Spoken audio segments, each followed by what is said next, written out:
Haleluya, semangat hidup, hidup semangat, melangkah pasti bersama Tuhan. Hari ini kita masuk di Yosua pasal 3. Ini misi tentang menyeberangi sungai Yordan. Saya ucapkan kepada kita dari ayat yang ketiga.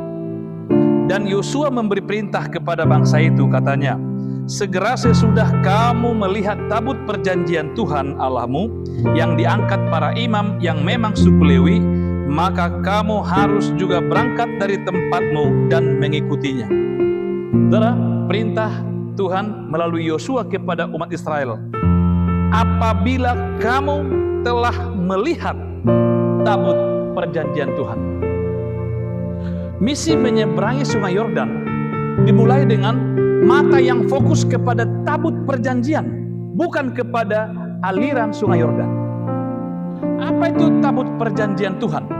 Di zaman sekarang, tabut perjanjian Tuhan itu kita bisa menafsirkannya sebagai hadirat Tuhan, kuasa Tuhan, kehadiran Tuhan. Maka langkah yang paling menentukan untuk bisa menyeberangi sungai Yordan itu adalah melihat akan kuasa, kehadiran, kemuliaan, dan keagungan Tuhan. Maka kata Yosua kepada umat itu, segera sesudah kamu melihat tabut perjanjian Tuhan Allahmu. Artinya apa?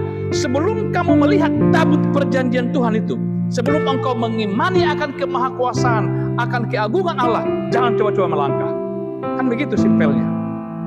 Maka Yosua mengarahkan supaya mata umat itu tertuju kepada tabut perjanjian Tuhan. Imannya tertuju kepada tabut perjanjian Tuhan. Tanpa itu jangan melangkah.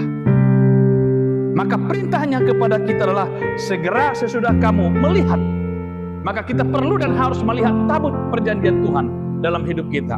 Kita perlu mengalami hadirnya tabut perjanjian Tuhan dalam hidup kita. Karena itulah yang memampukan kita untuk menyeberangi sungai Yordan. Bukan hanya kekuatan yang diberikan tabut itu, tapi juga ia akan menuntun, menentukan arah.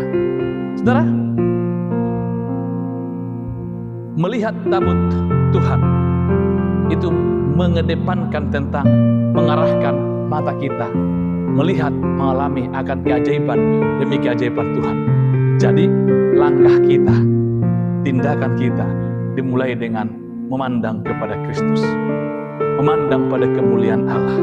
Maka langkah kehidupan akan kita lakukan dengan mata yang tertuju kepada Tuhan. Maka kadang menarik adalah sesudah kamu melihat tabut perjanjian itu, maka engkau berjalan.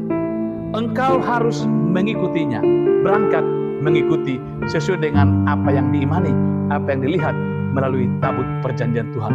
Hadirkan, lihat, dan pandang, arahkan matamu kepada perjanjian Tuhan, kepada kehadiran Allah, kepada kemahakuasaan Allah.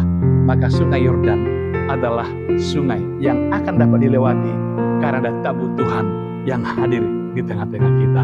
Terpujilah Tuhan yang selalu hadir dan tidak pernah meninggalkan langkah kehidupan kita. Haleluya. Amin.